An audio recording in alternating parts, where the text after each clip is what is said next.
Mohammad Zakir official channel में खुश आमदीद। आज हम पैराग्राफ ब्लॉक के बारे में समझने की कोशिश करेंगे। पैराग्राफ ब्लॉक में मुख्तलिफ ऑप्शन हैं, जिनमें हम सबसे पहले पैराग्राफ ब्लॉक के बुलेट लिस्ट के बारे में जानने की कोशिश करेंगे। हम माइक्रोसॉफ्ट वर्ड में अपने किसी भी पैराग्राफ को बुलेट्स के ज़रिए फॉर्मेट कर सकते हैं। मसलन अगर हम पैराग्राफ को इस पर कोई बुलेट अप्लाई करना चाहें तो हम यहाँ शुरू में क्लिक करेंगे और इसके लिए हम यहाँ किसी भी डिफाइन बुलेट पर क्लिक कर देंगे। अगर हम अपनी कोई बुलेट्स डिफाइन करना चाहें, डिफाइन न्यू बुलेट पे क्लिक करेंगे। यहाँ से हम कोई सिंबल ले सकते हैं।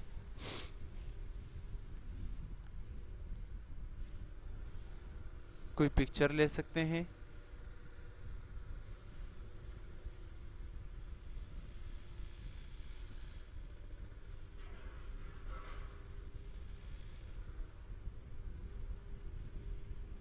और इसके साथ साथ हम अपने पैराग्राफ पर मुख्तलिफ किस्म के फ़ॉन्ट भी अलग से अप्लाई कर सकते हैं। इसके अलावा हम अपने पैराग्राफ की अलाइनमेंट तब्दील कर सकते हैं और इस ऑप्शन के ज़रिए हम अपने पैराग्राफ्स को मुख्तलिफ लेवल्स में भी तकसीम कर सकते हैं। मसलन अगर हम यहाँ क्लिक करते हैं और हम कोई और लेवल देना चाहें इस पैराग्राफ को, तो हम यहाँ क्लिक करके इसे मुख्तलिफ लेवल में तब्दील कर सकते हैं। अब हम इसे तीसरे लेवल में तब्दील करना चाहें तो हम यहाँ पर आकर इसे तब्दील कर सकते हैं। इसके साथ साथ हमारे पास दूसरा ऑप्शन नंबरिंग का है। नंबरिंग के ऑप्शन के ज़रिए हम अपने पैराग्राफ को नंबरिंग के ज़रिए फॉर्मेट कर सकते हैं। मसलन अगर मैं यहाँ टाइप करूँ कि पाकिस्तान हमारा मुल्क है और ये पैराग्राफ हमारा यहाँ से शुरू होता है, हम यहाँ से कोई मल्टी लेवल चूज़ करते हैं। हमने यहाँ लिखा पाकिस्तान, मैं आपको लिख कर देता हूँ। यहाँ देखें, हम यहाँ हम लिखते हैं पाकिस्तान।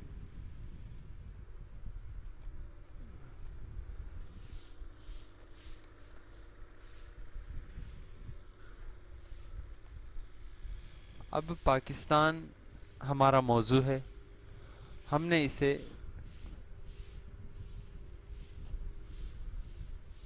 नंबरिंग लिस्ट पर डाला। अब हम यहाँ 1.1 में हम इसके नीचे, ये हमारी हेडिंग हो गई पाकिस्तान। अब हम लिखते हैं कि पाकिस्तान के 4 सूबे हैं।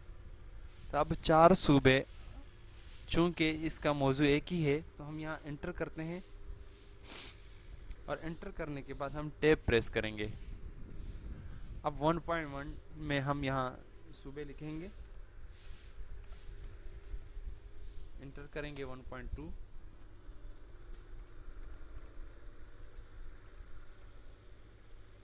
इसी तरह चारों सूबों के नाम के बाद हम जब वापस जाना चाहें तो हम यहाँ मुख्तलिफ दूसरे ऑप्शन, जैसे कराची,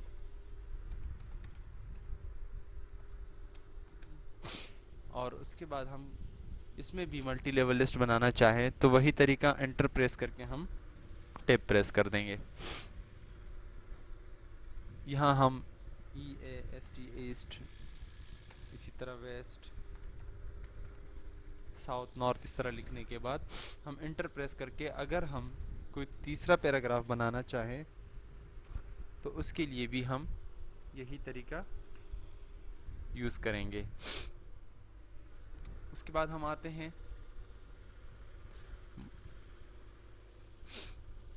इंडेंट की जानिब। सॉरी, शायद नंबरिंग का ऑप्शन रह गया। नंबरिंग का ऑप्शन हम पढ़ते हैं, उसके बाद हम जाते हैं।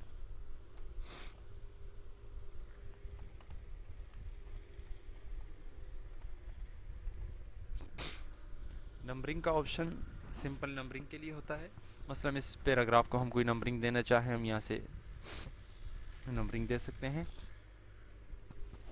हम किसी पूरी पैराग्राफ की तमाम लाइनों को नंबरिंग करना चाहें तो उसके लिए भी हम यहाँ से उस पर अप्लाई कर सकते हैं। हम जहाँ इंटर प्रेस करेंगे वहाँ से एक नया नंबर शुरू होगा। मसलन हम डिज़ाइन के बाद इंटर प्रेस करते हैं और फिर डॉक्यूमेंट के बाद इंटर प्रेस करते हैं, हेडर के बाद इंटर प्रेस करते हैं, ब्लॉक्स के बाद इंटर प्रेस करते हैं, तो जहां हम इंटर प्रेस करेंगे एक नया नंबर डिफाइन हो जाएगा।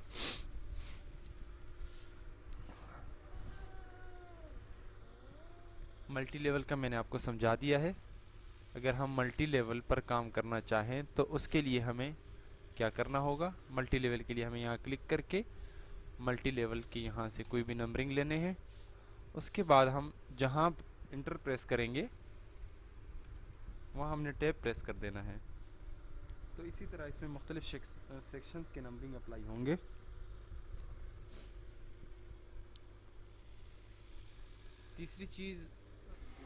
चौथी चीज़ हमारे पास इंडेंट है। इंडेंट के लिए हम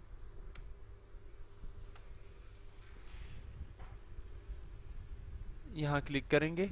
अगर हमने अपने इस पैराग्राफ को यहाँ से तकरीबन आधा इंच आगे बढ़ाना है तो हम इंक्रीज इंडेंट पर क्लिक करेंगे। हम अगर दोबारा क्लिक करेंगे तो ये 1 इंच आगे बढ़ जाएगा। हम अगर डिक्रीज करना चाहें तो हम यहाँ क्लिक करेंगे।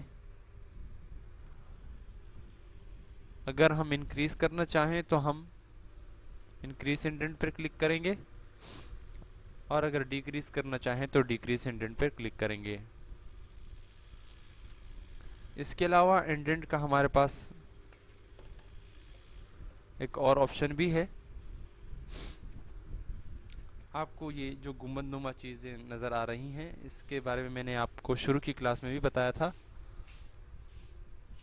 इसके ज़रिए भी हम अपने पेज के इंडेंट ऑप्शन को अप्लाई कर सकते हैं। मसलन हम अपने इस पैराग्राफ को अगर 1 इंच तक आगे बढ़ाना चाहें तो हम यहाँ क्लिक दबाकर इसे आगे ले जाएंगे। अगर हम इसे वापस लाना चाहें तो हम इसे वापस लेकर आ जाएंगे।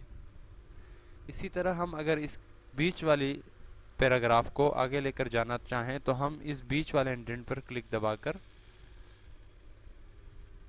इसे हैंगिंग इंडेंट कहा जाता है, आगे लेकर जाएंगे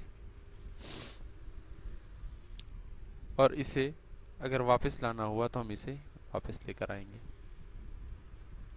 इसी तरह फर्स्ट लाइन इंडेंट के ज़रिए हम इस पहली लाइन को यहाँ से आगे लेकर जा सकते हैं। इंडेंट के बाद हमारे पास टेक्स्ट डायरेक्शन का ऑप्शन है। टेक्स्ट डायरेक्शन के ऑप्शन के ज़रिए हम अपने इस टेक्स्ट की अलाइनमेंट को दाएं से बाएं जानिब और बाएं से दाएं जानिब मूव कर सकते हैं। मसलन हम अगर यहाँ क्लिक करते हैं और हम इस वक्त लिख रहे हैं दाएं से बाएं जानिब और हम इसी टेक्स्ट को बाएं से दाएं जानिब लिखना चाहें तो हम इस पर क्लिक करेंगे। ऐसा अक्सर उर्दू लिखने के लिए भी इस्तेमाल किया जाता है।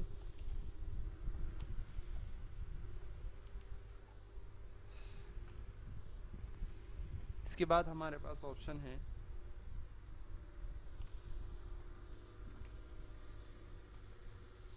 सॉर्टिंग का। अब सॉर्ट का ऑप्शन हम कैसे अप्लाई करते हैं,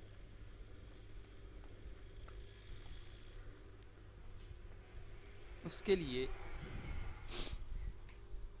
हम इन पैराग्राफ को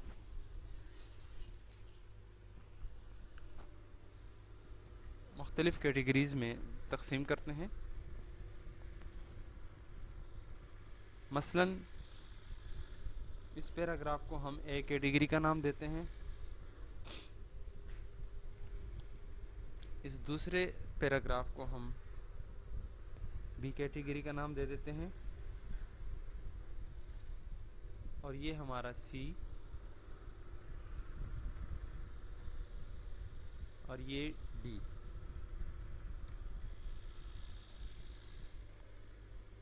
अब हमने इसे एक तरतीब से अगर रखना है तो हम किस तरह रख सकते हैं।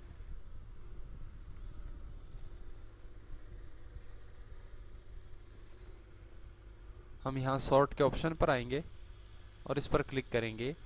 Paragraph sort by paragraph, ascending, हम इसे डिसेंडिंग पर अगर रखते हैं तो ये आप देख सकते हैं A B C D E, नीचे से ऊपर की जानिब इसकी तरतीब बदल चुकी है। अगर हम इसे दोबारा बतरतीब ए बी सी डी की तरतीब से लाना चाहें, हम सॉर्ट पर जाएंगे, असेंडिंग पर आएंगे और ओके कर देंगे। अब ये देख सकते हैं कि ये दोबारा अपनी तरतीब पर आ चुका है। ये ऑप्शन सॉर्टिंग के लिए यूज होता है। इसके साथ साथ हमारा अगला ऑप्शन जो है वो शो हाइड के नाम से है। इस ऑप्शन के जरिए ये जाहिर होता है कि कहाँ हमारा पैराग्राफ ख़त्म हुआ, कहाँ हमने इंटर किया, और कौन कौन सा पैराग्राफ कहाँ शुरू है और कहाँ ख़त्म है। जब हम इस पर क्लिक करते हैं तो जहाँ जहाँ हमने इंटर किया होगा वहाँ ये ऑप्शन ज़ाहिर होगा। मसलन अगर हम क्विक पर इंटर करते हैं तो आप देखेंगे कि यहाँ भी ये ऑप्शन ज़ाहिर होगा। हम इसे डी एक्टिवेट करने के लिए यहाँ क्लिक करते हैं तो ये यहाँ से ख़त्म हो जाएगा। अगला ऑप्शन हमारे पास अलाइनमेंट का है। हम अपने टेक्स्ट की अलाइनमेंट इस ऑप्शन के ज़रिए कर सकते हैं। मसलन हमें इस पैराग्राफ को अगर सेंटर में रखना है तो इसके लिए हम सेंटर पर क्लिक करेंगे। आप देख सकते हैं कि ये इसकी अलाइनमेंट सेंट्रलाइज हो चुकी है। अगर हम इसे यहाँ से राइट टेक्स्ट की जानिब, जिस तरह मैंने आपको यहाँ बताया, लेकर जाना चाहें तो हम इस पर क्लिक करेंगे, और इसके साथ साथ अगर हम इसे जस्टिफाई करना चाहें, मसलन हम इसे तमाम लाइनों को एक जैसा करना चाहें, बराबर करना चाहें, तो हम इस पर क्लिक करते हैं। ये आप देख सकते हैं। अब हम यहाँ जितना भी कंटेंट इंटर करेंगे ये लाइन एक जैसी रहेंगी। आप देख सकते हैं।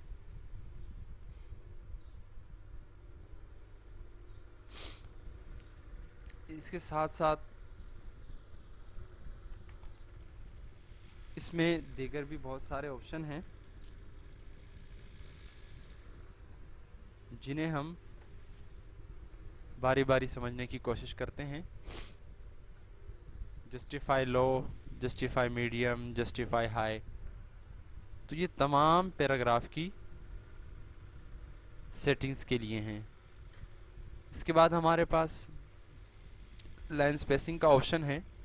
लाइन स्पेसिंग का ऑप्शन इन लाइंस के दरमियान जो फासला है, ये जो फासला है बीच वाला, इसको बढ़ाने या कम करने के लिए, पैराग्राफ के दरमियान जो फासला है इससे बढ़ाने या कम करने के लिए इस्तेमाल किया जाता है। मसलन हम अगर इस पैराग्राफ की लाइंस के दरमियान जो फासला है इसे बढ़ाना चाहें,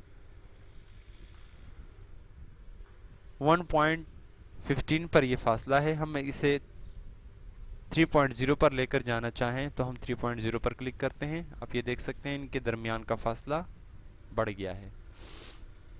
अगर हम इसे कम करना चाहें, हम इसे 1.0 पर लेकर आए तो ये कम हो गया। इसके साथ साथ इन दो पैराग्राफ्स के दरमियान जो फासला है इसे अगर हम बढ़ाना चाहते हैं तो हम add space before paragraph, remove space after paragraph, अगर इन दोनों के दरमियान हम रिमूव स्पेस आफ्टर पैराग्राफ पर क्लिक करेंगे तो ये दोनों एक साथ बिल्कुल जुड़ जाएंगे। आप ये देख सकते हैं। अगर हम इसमें दोबारा इस फासले को ऐड करना चाहें, हम ऐड स्पेस बिफोर पैराग्राफ पर क्लिक करते हैं। इसके बाद हमारे पास अगला ऑप्शन जो है वो शेडिंग के हवाले से है। हम अपने किसी भी टेक्स्ट को कोई शेड देना चाहें, उसकी शेडिंग करना चाहें तो उसके लिए इस ऑप्शन को यूज़ किया जाता है। मसलन हम इस पैराग्राफ को यहाँ से ये शेडिंग देते हैं। इसी तरह का एक ऑप्शन मैंने आपको फ़ॉन्ट ब्लॉक में दिखाया था। उसमें और इसमें फ़र्क ये है कि ये शेडिंग का ऑप्शन है, जबकि ये ऑप्शन जो है ये सिर्फ टेक्स्ट को हाईलाइट करता है। मसलन इस शेडिंग के ऑप्शन में और इसमें फ़र्क ये है कि शेडिंग के ऑप्शन में जब हम इस पर आगे भी टेक्स्ट लिखते हैं तो उसके साथ साथ ही ये शेडिंग बढ़ती जाएगी, और जब हम टेक्स्ट को ख़त्म करते जाएंगे तो शेडिंग भी ख़त्म होती जाएगी। ये आप देख सकते हैं। जबकि हम किसी टेक्स्ट को जब हाईलाइट करते हैं, मसलन हम गैलरीज को हाईलाइट करना चाहते हैं, अब हम इसे हाईलाइट करते हैं, अब इसके आगे इसके पीछे कोई कलर नहीं आएगा क्योंकि हमने सिर्फ इसी टेक्स्ट को हाईलाइट करना था। तो जब हमने इस टेक्स्ट को ख़त्म कर दिया तो हाईलाइट होना भी ख़त्म हो गया।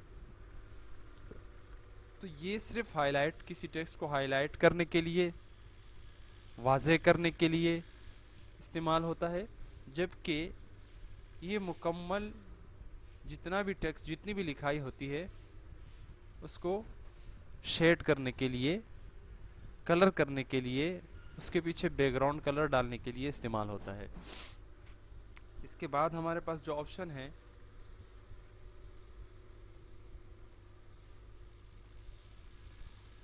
वो बॉर्डर के हवाले से है। मसलन हम इस पैराग्राफ पर अगर कोई बॉर्डर अप्लाई करना चाहें तो हम कैसे करेंगे, उसके लिए हम डाउन एरो पर जाएंगे। हम अगर बॉटम बॉर्डर यानी इसके नीचे कोई बॉर्डर लगाना चाहें, हम बॉटम बॉर्डर पर क्लिक करेंगे तो आप ये देख सकते हैं पैराग्राफ के नीचे बॉर्डर। अगर हम टॉप पर बॉर्डर लगाना चाहें तो टॉप पर बॉर्डर आ जाएगा। अगर हम लेफ्ट बॉर्डर लगाना चाहें लेफ्ट बॉर्डर आएगा, और अगर हम राइट बॉर्डर लगाना चाहें राइट बॉर्डर। इसके साथ साथ अगर हम ये बॉर्डर ख़त्म करना चाहें तो हम नो बॉर्डर पर क्लिक करेंगे। अगर हम आल बॉर्डर लगाना चाहें आल बॉर्डर पर क्लिक कर देंगे। इसी तरह हम अगर आउटसाइड बॉर्डर लगाना चाहें तो आउटसाइड बॉर्डर। मुख्तलिफ ऑप्शंस, लेकिन तमाम एक ही मकसद के लिए, यानी बॉर्डर्स। डाउन एरो में मौजूद तमाम ऑप्शन बॉर्डर्स के हवाले से ही हैं। अगर हम कोई टेबल ड्रॉ करना चाहते हैं तो हम उसके लिए यहाँ क्लिक करते हैं। हम यहाँ अपनी मर्जी की कोई टेबल भी ड्रॉ कर सकते हैं।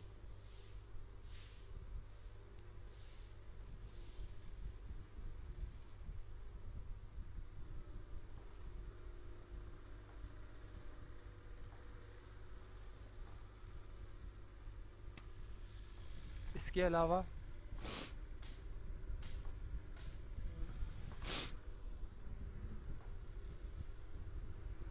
अलावा हमारे पास व्यू ग्रिड लाइन है, जिनके जरिए हम अपने डॉक्यूमेंट पर मुख्तलिफ काम कर सकते हैं।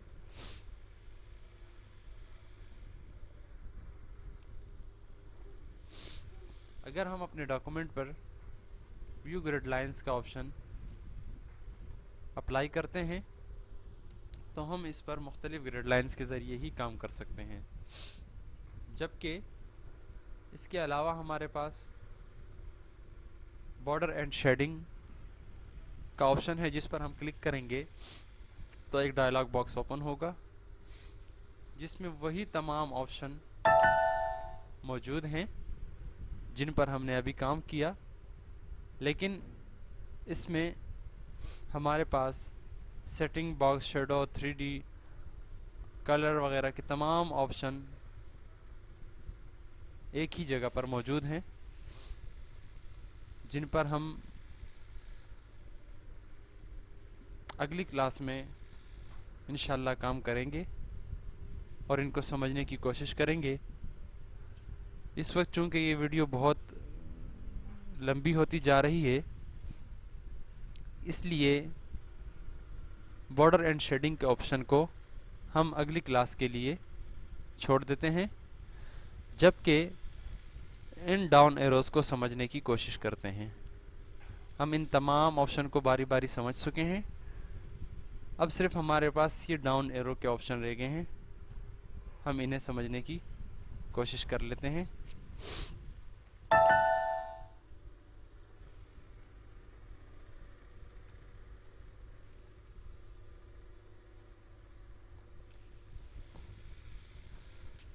इस डाउन एरो में हमारे पास जो ऑप्शन है वो शेडिंग के कलर चेंज करने के हवाले से है। मोर कलर, हम यहाँ से कोई अपना कलर डिफाइन कर सकते हैं। कस्टम से भी हम यहाँ कोई कलर सिलेक्ट कर सकते हैं।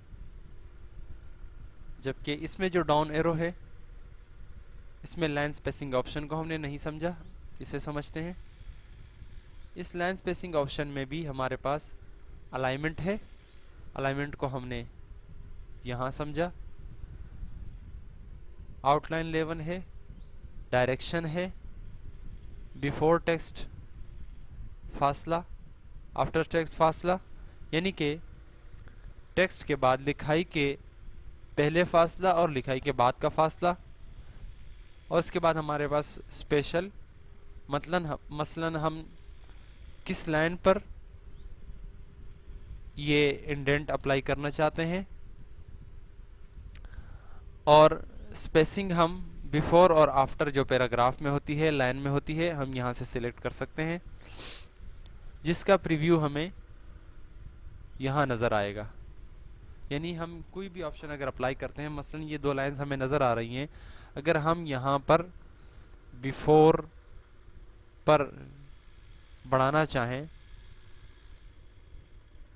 तो आप देख सकते हैं यहाँ हमें इसका प्रीव्यू नज़र आ रहा है। हम जब कम करेंगे तो वो भी हमें यहाँ नज़र आएगा। और इस पर जब हम चेक का निशान लगा देंगे, don't add space between paragraph of the same style, तो हम सेम स्टाइल के लिए जो भी पैराग्राफ है उसमें स्पेस अप्लाई नहीं कर सकेंगे। जबकि टैब्स का जो ऑप्शन है, हमारे कीबोर्ड पर जो टैब्स का बटन है, हम जब इसे एक बार प्रेस करते हैं तो हमारी लाइन आधा इंच 0.5 आगे जाती है। अगर हम इसे बढ़ाते हैं, हम इसे 0.6, 0.7, 0.8, 0.9 और 1 पर रखते हैं, तो ये 1 इंच के फासले से आगे बढ़ेगी। मसलन हम जब यहाँ टैब प्रेस करते हैं तो हमारी लाइन अब यहाँ आएगी, आप देख सकते हैं, जबकि डिफ़ॉल्ट इसकी सेटिंग थी 0.5 पर, यहाँ पर।